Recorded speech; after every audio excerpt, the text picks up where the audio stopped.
Start करें। चलो ओम नमो अरिहंताण। ओम नमो श्री सिद्धाणं। ओम नमो आयर्याणं। ओम नमो उवजायाणं। ओम नमो लोये सवसाहुणम्। एसो पंच नमोकारो। एसो पंच नमोकारो। सव पावपणासनो मंगलानंचे सवे सिंह पढ़मं भवै मंगलम्। मंगलानंच सवे सिंह पढ़मं भवै मंगलम्।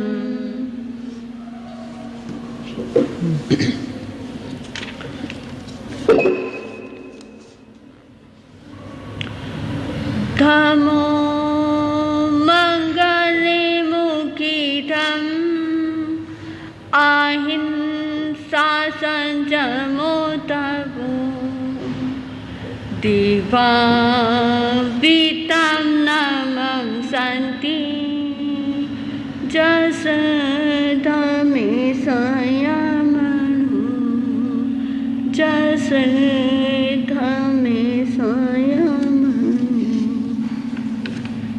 अहिंसा के अवतार शासनेश प्रभु वीर महावीर के पावन श्री चरणों में कोटि कोटि वंदन नमन। आस्था के आयाम, श्रद्धालु के देवता, श्रद्धेय सदगुरुदेव मरुधर के श्री 1008 श्रीमद जी महाराज साहब के पावन चरण सरोजों में कोटि कोटि वंदन नमन। जन जन के अंतर हृदय में ज्ञान दीप प्रज्वलित करने वाली मम आराध्या परम श्रद्धा परम पूज्या गुरुवर्या श्री जी के पावन श्री चरणों में भाव भरा वंदन नमन। धर्म प्रेमी बंधुओं, शीलवती माताएं, श्रद्धा सदगुरुवर्या श्री जी की आज्ञा से प्रभु महावीर की अंतिम वाणी श्रीमद् उत्तरायण सूत्र का वाचन किया जा रहा है। प्रभु महावीर ने निर्वाण पधारने से पूर्व अपनी अंतिम देशना में मानव को क्या आदेश निर्देश प्रदान किए, उसका संपूर्ण सार श्रीमद् उत्तरायण सूत्र में गुंथित किया गया है। प्रथम से लेकर पंचम अध्ययन तक आपने उसमें जाना समझा कि प्रभु ने कैसे कैसे भाव अभिव्यक्त करे हैं। छठे अध्ययन का नाम है निर्ग्रंथ शुल्लक। निर्ग्रंथ अर्थात ग्रंथियों से मुक्त साधु का, शुल्लक यानी छोटा अध्ययन। ये निर्ग्रंथ शुल्लक जो अध्ययन है, ये छोटा होने के बावजूद साधु साध्वियों, श्रावक श्राविकाओं के लिए अति महत्वपूर्ण अध्ययन है, क्योंकि इस अध्ययन में प्रभु महावीर ने फरमाया कि धर्मोपकरण से अन्य वस्तुओं का परिग्रह करना स्थूल ग्रंथि है और वस्तुओं में, संबंधों में आसक्ति होना सूक्ष्म ग्रंथि है। साधुत्व अंगीकार कर लेने के उपरांत साधु को अविद्या, राग युक्त परिचय, मायाचार, शरीरासक्ति, प्रमाद, विषय, वासना आदि ग्रंथियों का त्याग करने का क्या सुफल और त्याग न करने का क्या कुफल प्राप्त होता है। इसी के साथ ही इस अध्ययन में बहुत ही सुंदर तरीके से ज्ञान, दर्शन, चारित्र और क्रिया का अपूर्व संगम समझाया गया है कि संयमी जीवन में संसार से मुक्त होने के ये तीन ही मार्ग हैं, ज्ञान, दर्शन, चारित्र। जो इन्हें समझ लेता है वे समस्त ग्रंथियों का परित्याग करते हुए निर्ग्रंथ अवस्था को प्राप्त करके अपने जीवन का परम उच्च कल्याण कर लेता है। जावन्ते विद्यापुरी सा सवेते दुख संभव लुपन्ति बहु समूढ़ा संसार में अनंतये सम्यके पंडिये तमहा पासे जाई पह बहु अपना सत्य में से जा मितिम भुए सुकपये माया पिया न हुसा भया भजा पुताये ओरसा नालम ते ममतानाए लुपंत से सकमुणा अये मठम से पहाए पासे समय दंसने छिंदे गेहम सिन्न हम जे कंखे पुवे संथवम गवासम मणिकुंडलम पशवो दास पोरुषम सवे मयम चैतानम कामे रुवि भविष्यसि थावरम जंगमम चेव धनम धनम उवखरम पच्चे मानसे कमे हिम नालम दुखाऊ मोयने अजथम सबो सबम दिस पाने पियाये ने हणे पानी नो पाने भय वेराऊ उबरे आयणम नरयम दिसे नये इज तनम भी दो गुंची अपनो पाए दिनम भुंज जे भुएणम इहे मगे उमणंती अपच खाए पावगम आयरियम विदितानम सवे दुखाने मुच्चई बनंता अकरंता ये बंदे मुखे पाइणीनो वाया वीर्य मित्रेने समा सासंति अपयम ने चित्ता ताये भाषा कुओ विजानु शासनम विसन्ना पावकम में हिम बाला पंडिय मानिनो जे कई शरीर सत्ता वने रुवे सवसो मनसा काय वकिणम सवेते दुख संभवा आवरणा दिहमताणम संसार में अनंतये तमह सवेदी संपससम अपमतो परिवये वहिया उड़मादाये नाव कंखे कयाई पुवे कम खये ठाये इमम दहम समुदरे विगिंचे कमुणो हेउम कल कंखी परिवये मायम पिंड से पानसे कड़म लद्दुने भक्काये सनि हिमचन कुविजा लेवे माये संजय पक्षी पत्तम समादाये नीरवेखो परिवाये ऐसना समियो लज्जु गामे आने यौ चरे अपमतो पमते हिम पिंड वायम गवसय एवं से उदाहु अणुतरे नानी अणुतरे दंसी अणुतरे नान दंसन धरे अरहनाए पुते भगवम वैशालिये वियाहिये तिप्पनी। इस अध्ययन के अंदर प्रभु महावीर ने यही प्रतिपादित किया है कि आभ्यंतर कषाय और बाह्य हिंसा परिग्रह से मुक्त होने वाला साधक निर्ग्रंथ कहलाता है।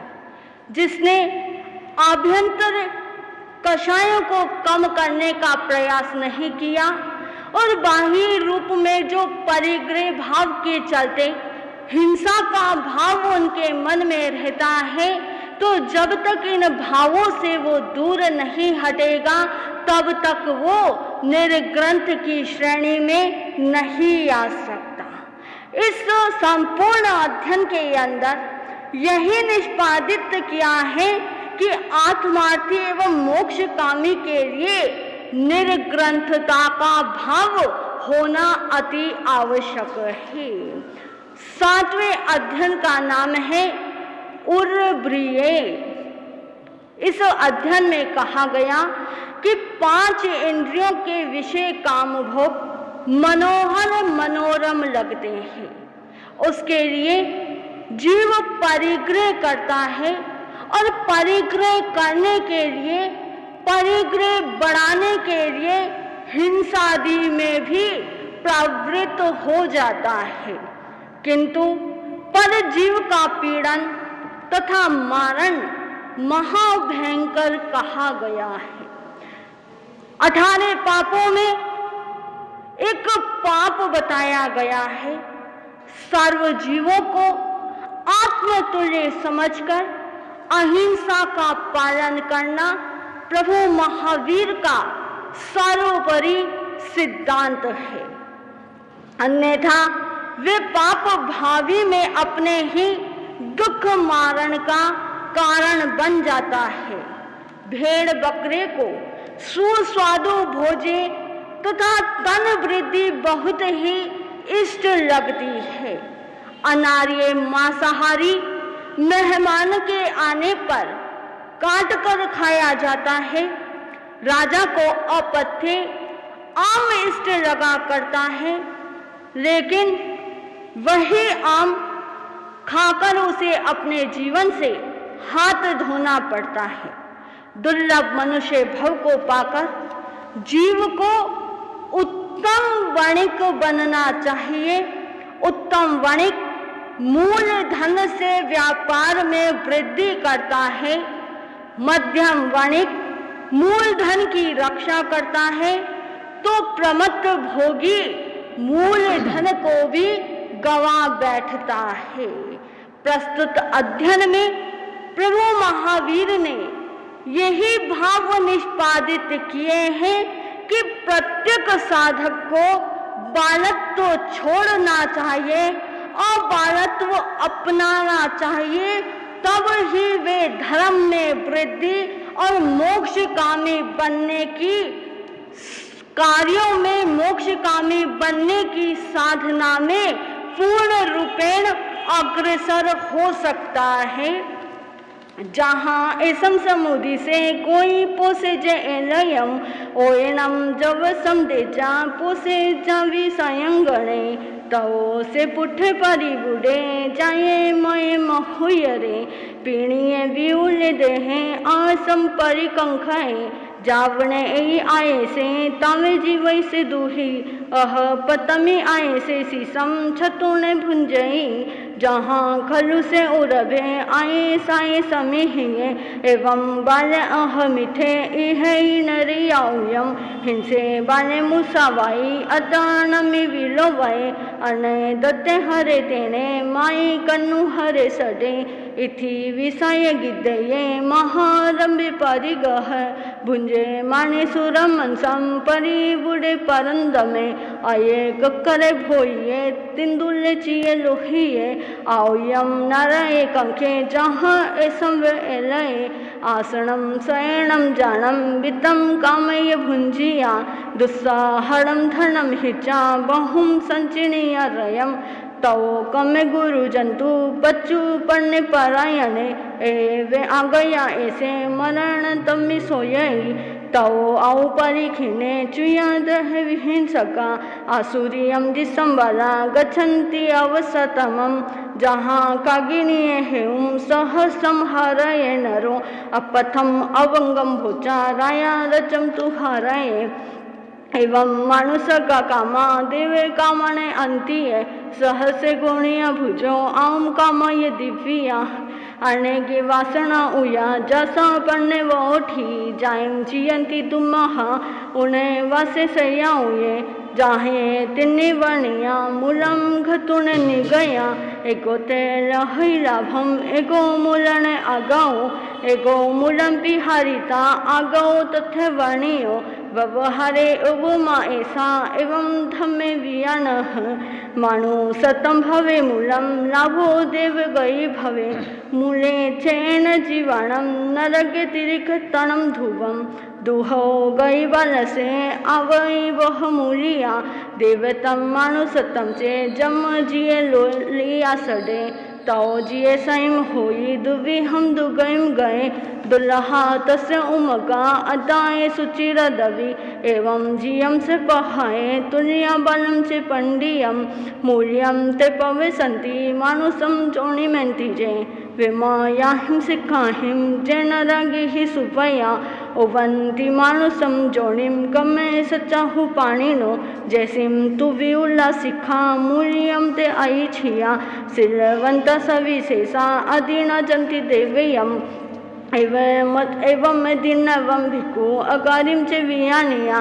कहणु जिच्चे में लिखम जिच्चे माने ने संविदे जहाँ कुसके उदगम समुदे ने सम्मीने एवं मानुष का कामा देव कामाने अंतिये कुसक में ता इमे कामा सनी रुद्दमी आऊए कसे हम पूरा काऊं जोग खमम ने संविदे यह कामाने यठ से अतठे अवर छई सोचाने आऊं यम गम जम्भुजो परिभसई यह कामाने यठ से अतठे नावर चई पुई रहनी रोहिणम भवे देवती में सुयम इटी जोई जसो वनो आऊं सुह मनुतरम भुजो जथे मनु से सु तथे से उबवचई बाला से पसे बालतम अहमम परिवज्जिया चिच्चा धमम अहमिथे नरए उबवज्जई धीर से पसे धीरतम सवे धमानुवतिनो चिच्चा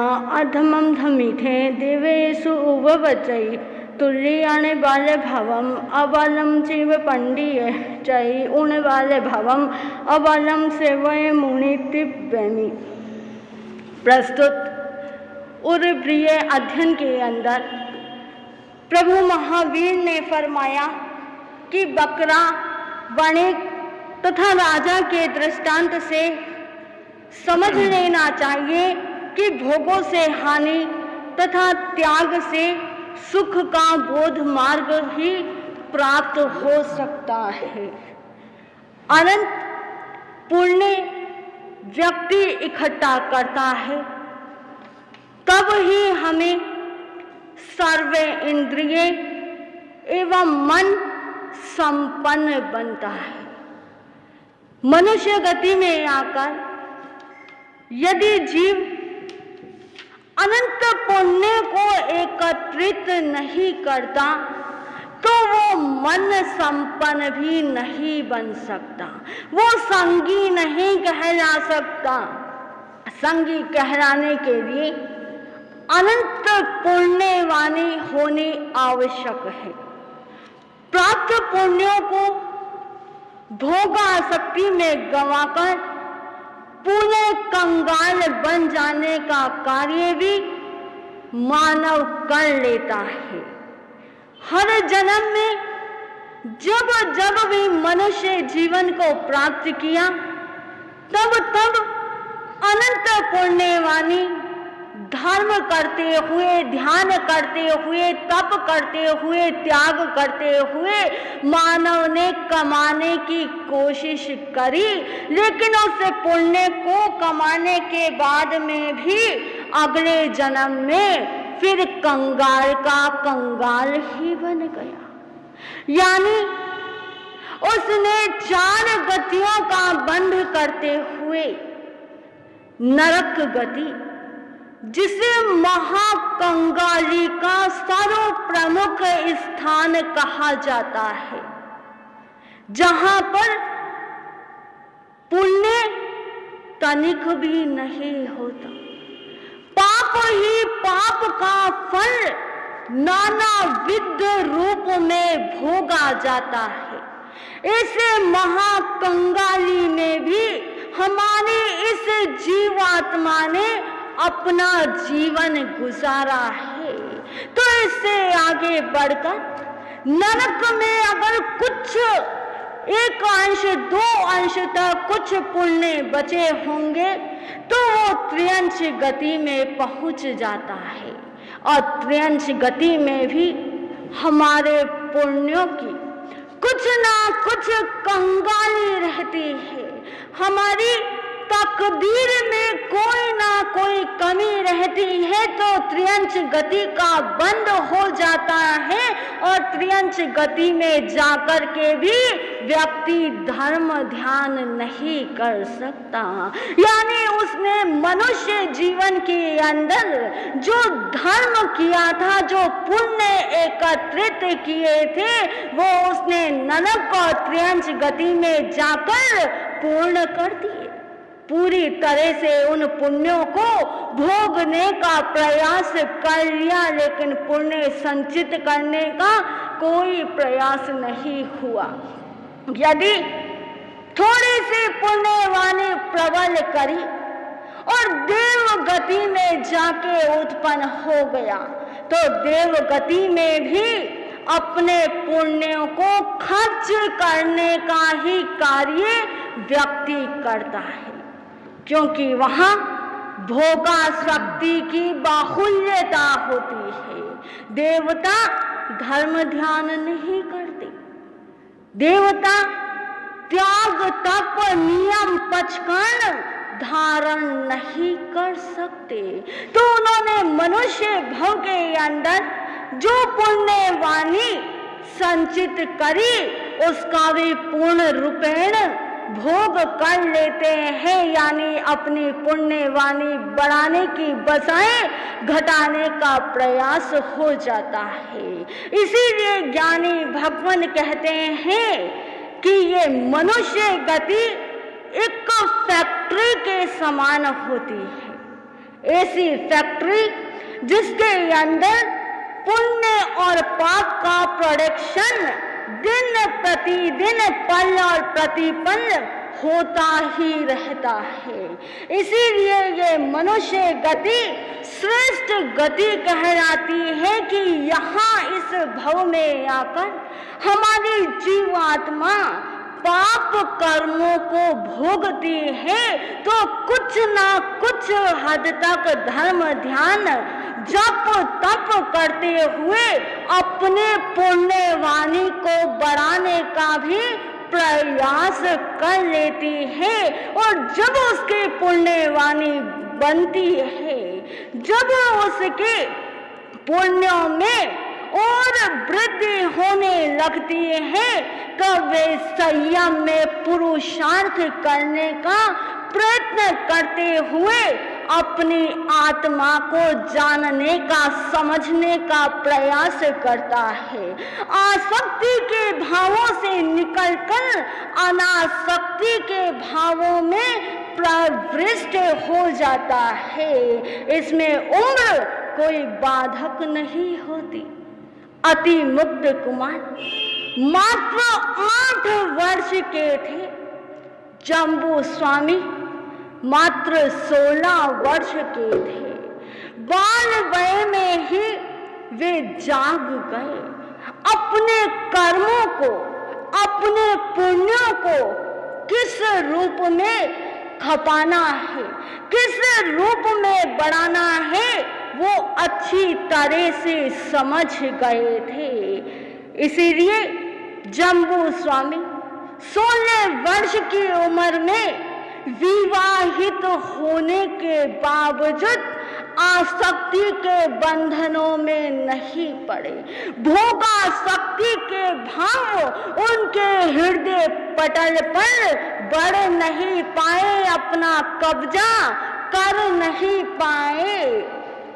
विवाहित होने के बावजूद उन्होंने अपने जीवन की श्रेष्ठता, अपने पुण्यों के खजाने को और बढ़ाने का प्रयास करते हुए सिद्धालय का वर्ण कर लिया। सिद्धालय में जाना, मुक्ति को पाना हर एक व्यक्ति चाहता है। जिससे पूछो कि क्या आपको मोक्ष में जाना है, तुरंत हाँ मिलेगी कि हाँ मोक्ष में जाना है। इसीलिए हम धर्म ध्यान कर रहे हैं, सामयिक प्रत्याख्यान कर रहे हैं, लेकिन मोक्ष में कैसे जाया जाता है इस ओर हमारा जरा सा चिंतन चला जाए तो आसक्ति भावों को छोड़कर अनासक्त भावों में रमण करते हुए हम भी मुक्ति मार्ग यानी सिद्धालय की ओर बढ़ सकते हैं। इस 7वें अध्ययन में प्रभु महावीर ने यही फरमाया है कि जैसे राजा जिसे आम खाने का बहुत शौक है, लेकिन उन्हें जलोदर नामक रोग है, उस रोग की उत्पत्ति होने के बाद उन्हें आम खिला दिया जाए तो वो अपने प्राणों से हाथ धो बैठता है। इसी तरह हमें समझना है, जानना है, पहचानना है अपनी आत्मा के स्वरूप को कि हमारी ये आत्मा नानाविध गतियों योनियों में परिभ्रमण करते हुए इस मनुष्य गति का चोला इसने धारण किया है, तो हमारी कुछ ना कुछ पूर्व भवों में पुण्यवानी रही होगी। हमने कुछ पुण्यों का संचय किया होगा जिससे हम मानव तो बन गए, और ये हमारी पुण्यवाणी ही समझे कि हमें आर्य कुल यानी उच्च कुल भी मिल गया, हमें धर्म श्रवण करने को भी मिलता है, लेकिन उस पे आस्था और श्रद्धा होना ये सबसे दुर्लभ है। जिसकी वीर वचनों के प्रति दृढ़ आस्था हो जाती है वो अपने पथ से, अपने धर्म से कभी डीग नहीं सकता। तो इस 7वें अध्ययन और प्रिय में यही समझाया गया है कि ये भोग रोगों की खान है। ये भोग व्यक्ति को इस जन्म में तो अनंत आनंद दे सकते हैं, लेकिन भवो भव रुलाने वाले होते हैं। इसलिए इन भोगों को समझते हुए भव रूपी रोग से बचने का प्रयत्न करेंगे तो प्रभु महावीर की अंतिम वाणी सुनना हमारे लिए सफल सार्थक होगी। इन्हीं शुभ भावों के साथ जम वैदम अचमेयम हिणकरम अच्छकरम पाहनम विनयनम जोगिनम घोषणम सुटिनम ऋतुबेजम अकाले को सजा कारण को सजा असजयम सजाए सजाए न सजयम भणता गुणता विचारता ज्ञान और ज्ञानवंत पुरुषों की किसी भी प्रकार से कोई अविनय आशत न हुई हो तो मिच्छामि दुक्कडम। पूज्य गुरुवर आशीष जी के आशीर्वचनों को सुनते हुए मंगल पाठ भी हम श्रवण करेंगे। जो तरन तारण भव निवारण भव जलधि के तीर हैं, वंदनीय जिनेश तीर्थंकर स्वयं महावीर हैं, स्वयं महावीर हैं। तिन्नाणम तार्याणम श्रवण भगवान महावीर स्वामी के पावन चरण कमलों में कोटिशा वंदन। श्रद्धेय आचार्य भगवंत, उपाध्याय भगवंत, गुरुदेव एवं गुरुनी मैया के पावन चरणों में कोटिशा वंदन नमन। धर्म प्रेमी बंधुओं, शीलवती माताओं, भगवान महावीर स्वामी की अंतिम देशना आप श्रवण कर रहे थे प्रखर वक्ता डॉक्टर साध्वी श्री राजरिद्धि जी महाराज साहब से। बहुत स्पष्ट ढंग से आप भगवान महावीर की अंतिम देशना आपके सामने पहुंचा रहे हैं। हम सुनते हुए अपने चिंतन को शुद्ध करने का प्रयास करेंगे और अपने जीवन में आचरण को भी सुदृढ़ करते हुए हम अपने मानव भव को सार्थक करने का प्रयास करेंगे। आज के जो अध्ययन 6ठा और 7वां अध्ययन आपने सुना है, उसमें एक सूक्ति आई है, पुव कम्म खय ठाए इमम देहम समुद्रे। भगवान महावीर स्वामी ने निर्देश दिया है कि पूर्वकृत कर्मों को तप के द्वारा नष्ट करने के लिए इस देह का निर्वाह करें। यानी कि चिंतन करना है कि ये शरीर हमें किस लिए मिला है। ये मनुष्य का शरीर अनंत अनंत पुण्यवाणी से हमें मिलता है, लेकिन ये भोला जीव इस देह के साज श्रृंगार में लगा रहता है। ये भी भूल जाता है कि इस देह के साज श्रृंगार करते हुए कितने प्रकार की हिंसाओं में वो भागीदारी कर लेता है। ये हमारे ब्यूटी पार्लर की भीड़ देखो, सौंदर्य प्रसाधनों का उपयोग देख लो। ये डायरेक्टली इनडायरेक्टली आप हिंसा में सहयोगी बन जाते हैं जब आप अपने देह के सजाने संवारने के विभिन्न साधनों के उपयोग में लिप्त हो जाते हैं। भगवान की वाणी कहती है कि ये देह जो मिली है, ये मनुष्य का जो भव मिला है, ये हमें अपने पूर्वकृत कर्मों को क्षय करने के लिए, वो भी तप के द्वारा क्षय करने के लिए हमें मिला है। क्योंकि भगवान का कथन है कि कडान कम्माण न मोक्ष अथि, कृत कर्मों का भुगतान किए बिना मोक्ष नहीं है। मोक्ष की बातें रोज हो जाया करती हैं कि महाराज साहब इस आत्मा को जल्दी जल्दी मोक्ष मिले, ये आवागमन मिटे, ये संसार का जो दुख है, संसार दुख की खान है, ये सभी जानते हैं। भगवान ने भी फरमाया है कि जन्मम दुखम जरा दुखम रोगा या मरणानी है, अहो दुखो खु संसारो जत्थ की संति जंतुन, कि जन्म का दुख है, रोग का दुख है, बुढ़ापे का दुख है, मरण का दुख है। ये अनेक प्रकार के दुख जो हैं, शोक है, संताप है, चीजों का अभाव है, कमी है, ये सब व्यक्ति को बार बार दुखी करती है। और जब तक हमारे कर्म रहेंगे, इन दुखों को भोगते हुए, आर्त ध्यान करते हुए और ज्यादा कर्मों का बंधन हो जाता है, और इन कर्मों से छुटकारा मिले बिना हमारी इस आत्मा को मोक्ष प्राप्त नहीं हो सकता है। और मोक्ष प्राप्त करने के लिए अपने इस आवागमन को मिटाने के लिए भगवान ने बहुत सुंदर निर्देश दिया है कि आपको अनंत अनंत पुण्यवाणी से 84 लाख जीवा योनियों में भटकते भटकते ये उत्तम मनुष्य का भव प्राप्त मिला, ये नर्तन की देह आपको प्राप्त हुई है।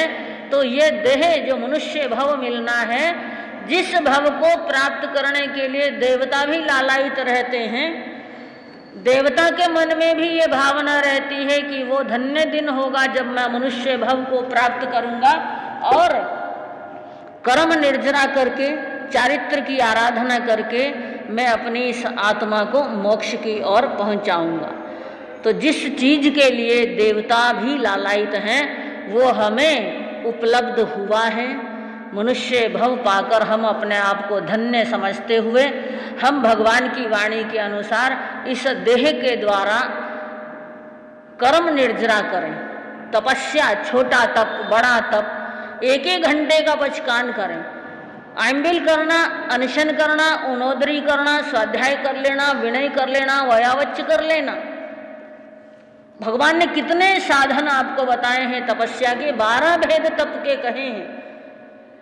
तो उन 12 भेद तपस्या में आप 1-1 भेद भी अगर अपना लेते हैं, अपने जीवन को आप ये मान लेते हैं कि इस भाव में हमें ज़्यादा से ज़्यादा कर्मों की निर्जरा करनी है, जितना संभव हो सके उतना कर लेना चाहिए। मन मजबूत रखना चाहिए, संकल्प शक्ति को सुदृढ़ करना चाहिए और इस देह के प्रति आसक्ति का त्याग करके हम आत्मा की चिंता करें कि हमारी आत्मा कैसे आवागमन से मुक्त हो, कैसे हमारी सद्गति हो, इसका प्रयास करना है।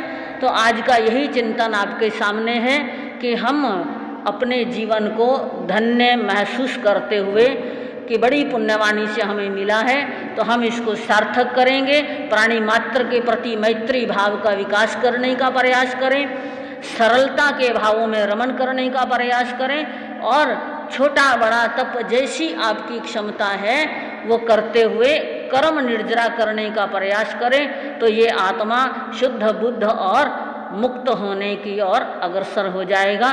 ऐसी मंगल भावना के साथ परम पूज्य सद्गुरुवर्या श्री जी के आशीर्वाद से आप ये उत्तराधन सूत्र की जो अमर वाणी है, अमोघ वाणी है प्रभु महावीर की, वो आप श्रवण कर रहे हैं। प्रतिदिन आप 8:30 बजे से सुन सकते हैं और अपने जीवन को श्रेष्ठ बनाने का प्रयास कर सकते हैं। इन्हीं मंगल भावना के साथ ओम शांति। गुरु चरणों में वंदन। आज के प्रत्याख्यान पोर्सी के पचकान आपके असनम पाणम खायम समणत्था भोगनम सहसाकरणम हत्ताकरणम भूसरे भूसरे।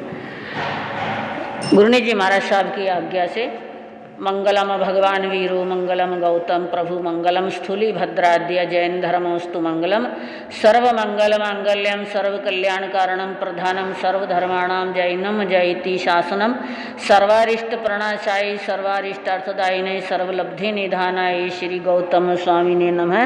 चत्तारि मंगलम अरिहंता मंगलम सिद्धा मंगलम साहु मंगलम केवली प्रणतो धम्मो मंगलम। चत्तारि लोगुत्तमा अरिहंता लोगुत्तमा सिद्धा लोगुत्तमा साहु लोगुत्तमा केवली प्रणतो धम्मो लोगुत्तमा। चत्तारि शरणं पवज्जामि अरिहंते शरणं पवज्जामि सिद्धे शरणं पवज्जामि साहु शरणं पवज्जामि केवली प्रणतम धम्मम शरणं पवज्जामि। अरिहंत जी का शरणा, सिद्ध जी का शरणा, साधु जी का शरणा, केवली प्ररूपित दया धर्म का शरणा। ये चार शरण दुख हरण जगत में और न शरणा कोई होगा। जो भव प्राणी करे आराधन उसका अजर अमर पद होगा। उसका सदा ही मंगल होगा। बोलिए भगवान महावीर स्वामी की जय हो। आचार्य सम्राट पूज्य श्री रघुनाथ मल जी महाराज साहब की जय हो। श्रवण सूर्य मरुधर केसरी 1008 श्री मिश्री मल जी महाराज साहब की जय हो। वर्तमान आचार्य डॉक्टर श्री शिव मोनी जी महाराज साहब की। पूज्य गुरुदेव श्री रूपचंद जी महाराज साहब की। पूज्य गुरुदेव श्री सुकन मुनि जी महाराज साहब की। जिन शासन चंद्रिका दाद गुरुवर्या महासती श्री सज्जन कंवर जी महाराज साहब की। राजस्थान सेहने महाश्रमणी गुरुवर्या श्री पुष्पवती जी महाराज साहब की। मरुधरा शिरोमणि उत्परवर्तनी सदगुरुवर्या श्री राजमती जी महाराज साहब की। जैन धर्म की, आज के आनंद की, आनंद ही आनंद। ओम शांति।